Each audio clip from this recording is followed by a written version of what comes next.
नमस्कार विद्यार्थी मित्रांनो, क्रिएटिव्ह मॅथ्स मराठी या आपल्या लाडक्या युट्यूब चॅनलमध्ये पुन्हा एकदा तुमच्या सगळ्यांचं सहर्ष स्वागत आहे. इयत्ता 12वी बोर्ड परीक्षा जवळ आलेली आहे आणि त्या बोर्ड परीक्षेच्या अनुषंगाने मराठी विषयाच्या व्याकरणातला अतिशय महत्त्वाचा भाग म्हणजे प्रयोग. तर आजची चर्चा असणार आहे प्रयोगावरती. कर्तरी प्रयोग, कर्मणी प्रयोग आणि भावी प्रयोग असे 3 प्रयोग आपल्याला मराठी भाषेमध्ये आहेत. तर या तीनही प्रयोगांवरती आपल्याला चर्चा करायची आहे. तर जाऊयात पटकन पुढे. पुढे जाण्याच्या अगोदर एक छोटीशी रिक्वेस्ट आहे मित्रांनो, जर तुम्ही नवीन असाल आपल्या चॅनलवर आणि अजूनपर्यंत तुम्ही आपला क्रिएटिव्ह मॅथ्स मराठी हा YouTube चॅनल सबस्क्राईब नसेल केला, तर आत्ताच आपला चॅनल सबस्क्राईब करून त्या बाजूला असलेलं बेलचं बटन दाबायला विसरू नका. तर जाऊयात पटकन पुढे. तर या ठिकाणी बघा सगळ्यात पहिली गोष्ट प्रयोग समजून घेण्याच्या अगोदर ही एक कृती आहे छोटी. ही कृती आपण नीट समजून घ्या. बघा विद्यार्थी पाठ्यपुस्तक आवडीने वाचतो.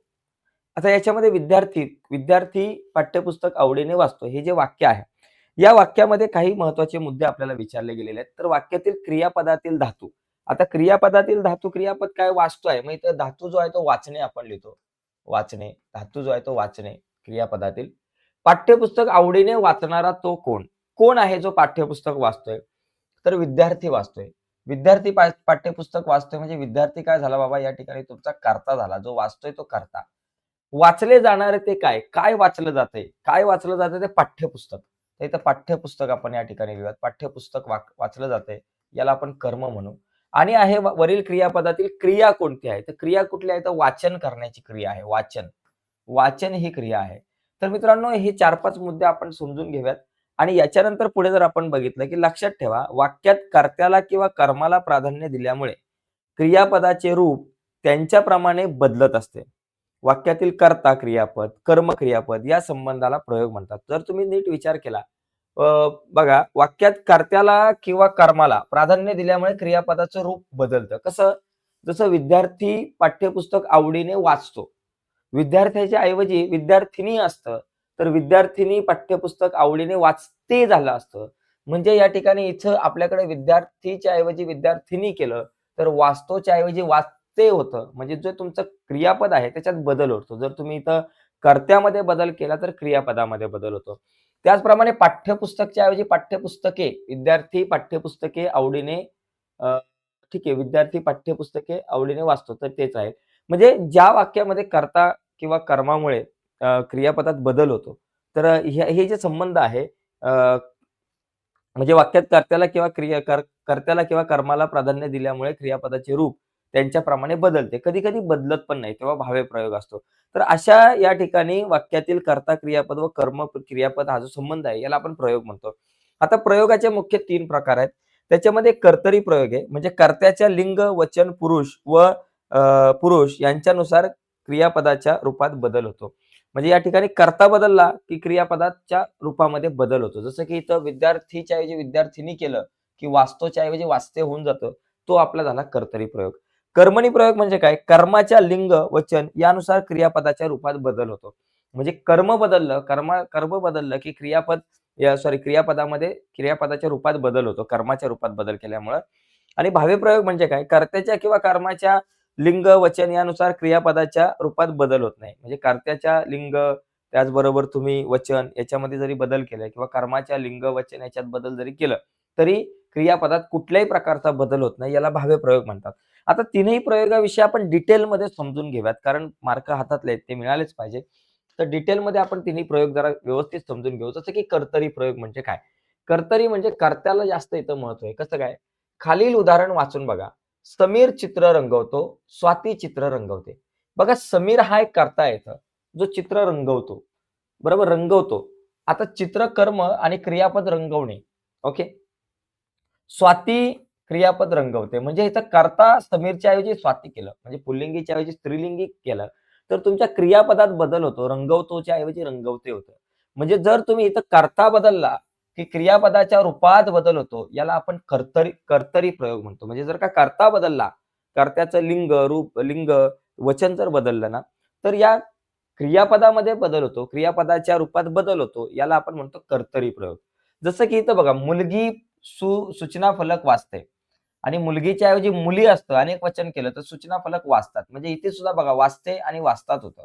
मुलगीच्या ऐवजी मुली केलं तर वाचते ऐवजी वाचतात. म्हणजे क्रियापदाच्या रूपात बदल होतो. या ठिकाणी वचनामध्ये बदल केला तर एक वचनीच्या ऐवजी अनेक वचनी केलं तरी बदल झाला. याला आपण म्हणतो कर्तरी प्रयोग. कारण कर्त्यात बदल केल्यामुळं तुमचं जे क्रियापद आहे, या क्रियापदाच्या रूपात बदल होतो. कर्त्याच्या लिंगामध्ये किंवा वचनामध्ये बदल केल्यामुळं क्रियापदाच्या रूपात बदल होतो. तिथं तो कर्तरी प्रयोग. इथे पण बघा, आम्ही शाळेत जातो आणि त्या शाळेत जातात.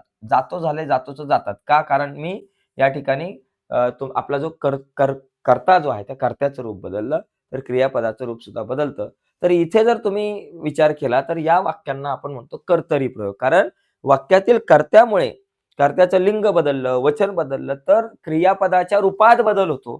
तिथं कर्तरी प्रयोग होतो. तर एकदम सोपा लक्षात आहे. कर्तरी प्रयोगाची वैशिष्ट्य बघा, कर्ता जो आहे तो प्रथमा विभक्तीतच असतो, हे समजून घ्या. जसं समीर, स्वाती, मुलगी, मुली वगैरे.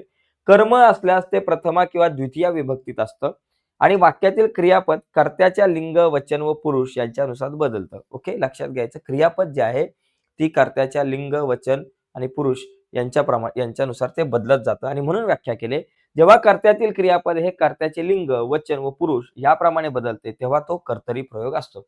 तर कर्तरी प्रयोग तुम्ही चांगल्या प्रकारे समजून घेतला असेल. आता कर्मणी प्रयोग बघू. कर्मणी प्रयोग नावातच सगळं काय आहे. कर्मणी म्हणजे जिथं कर्माला जास्त महत्व आहे. कर्मणी म्हणजे कर्माला महत्व आहे. म्हणजे कर्माच्या लिंग, वचन, पुरुष बदलल्यामुळं क्रियापदाच्या रूपात बदल होतो. त्याला कर्मणी प्रयोग म्हणतो. जसं की बघा, केशवने सदरा खरेदी केला. आता केशवच्या ऐवजी आता हा केशव हा कर्ता आहे.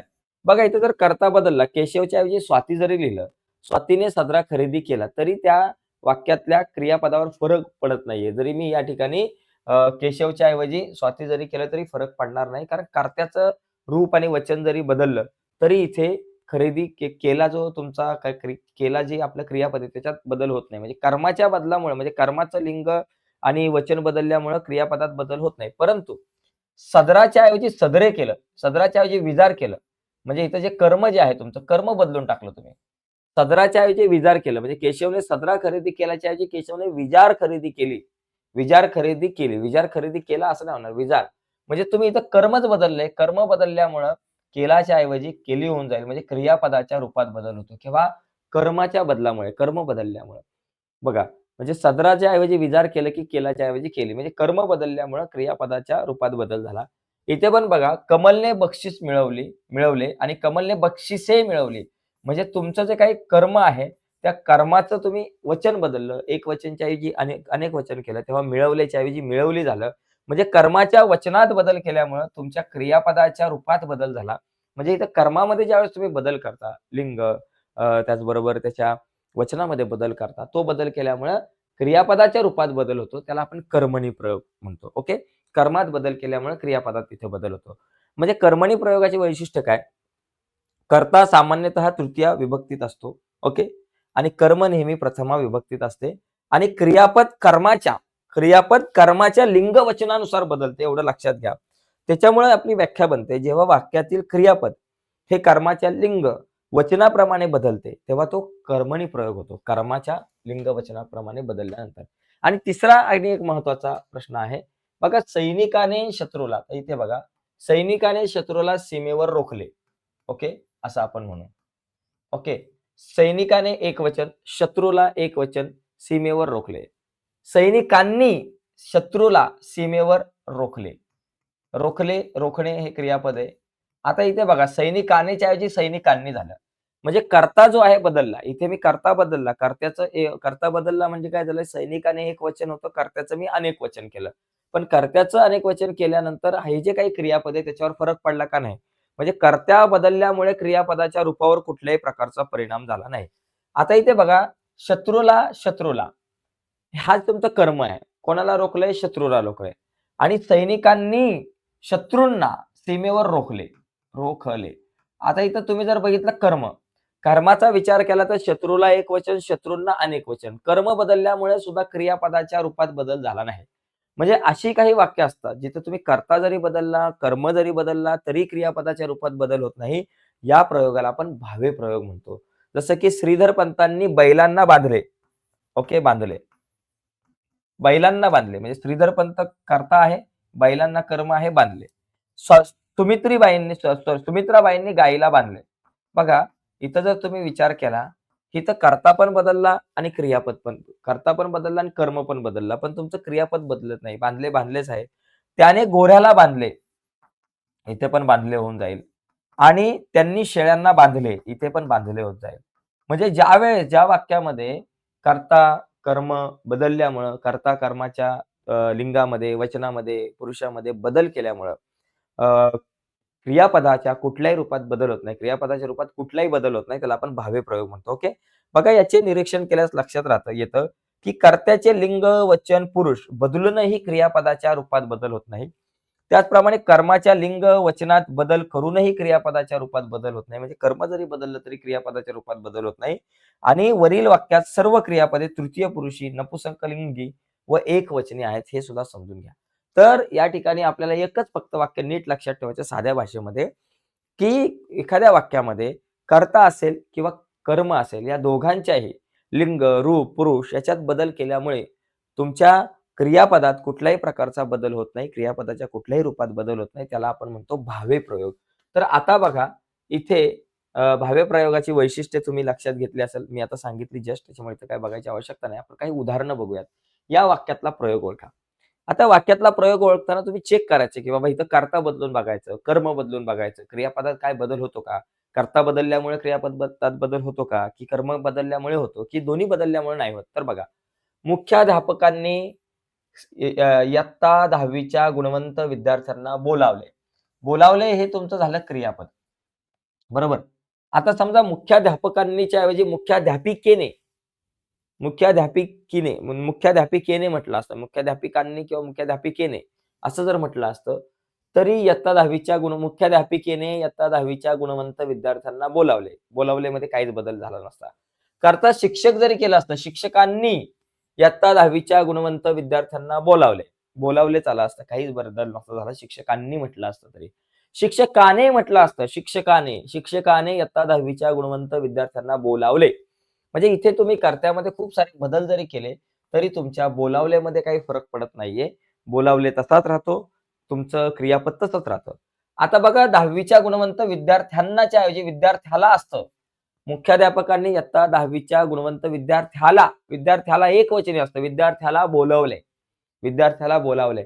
म्हणजे इथं तुम्ही या कर्माला जरी तुम्ही गुणवंत विद्यार्थ्यांनाच्या ऐवजी गुणवंत विद्यार्थ्याला म्हटलं, गुणवंत विद्यार्थिनींना म्हटलं, तरी कुठलाही बदल या ठिकाणी तुमच्या क्रियापदात होणार नाही.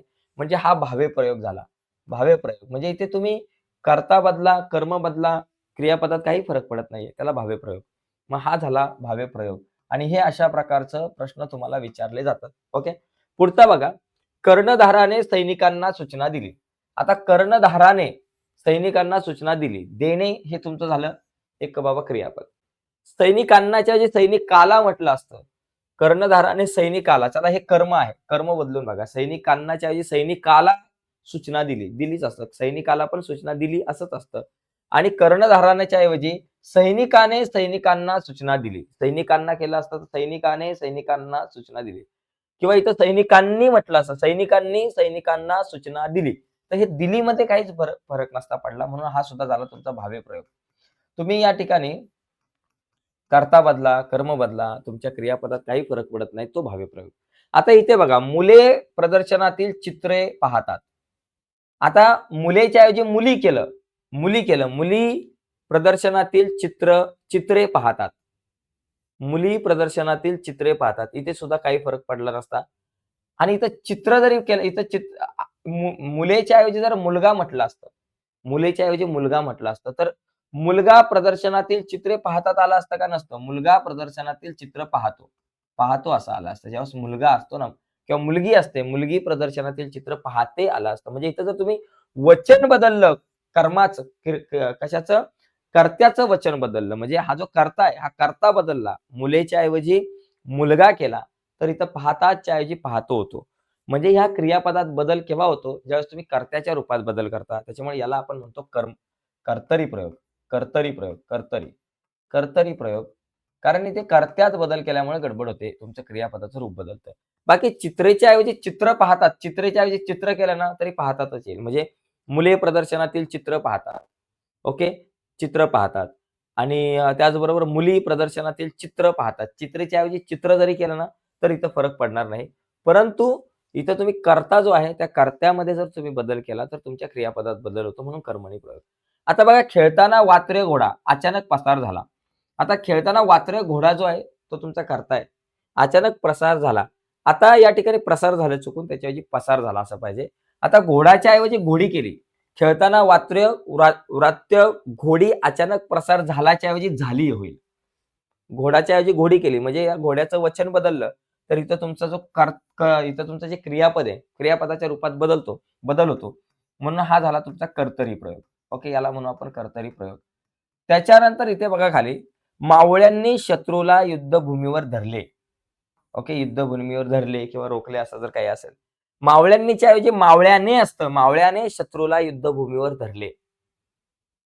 म्हणजे तुम्ही मावळ्यांनीच्या ऐवजी मावळ्याने केलं असतं, वचन बदललं असतं कर्त्याचं, तरी काही फरक पडला नसता. आणि आता कर्माचा जर विचार पाहिला, शत्रूलाच्या ऐवजी शत्रूंना असतं. मावळ्यांनी शत्रूंना युद्धभूमीवर धरले, तरी या तुमच्या क्रियापदात बदल नसता झाला. तुम्ही कर्ता बदला, कर्म बदला, क्रियापदात बदल नसता झाला. म्हणजे हा झाला तुमचा भावी प्रयोग. भावे प्रयोग झाला. झालं?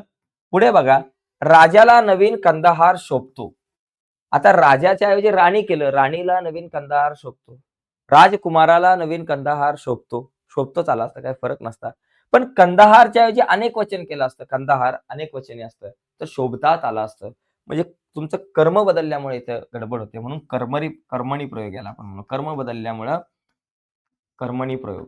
कर्म बदलल्यामुळे, कर्माच्या वचनात बदल केल्यामुळे तुमच्या या कर्माच्या वचनात बदल केल्यामुळं क्रियापदाच्या रूपात बदल होतो म्हणून कर्मणी प्रयोग. शेतकऱ्याने फुलांची रोपे लावली. शेतकऱ्यांनी करताय.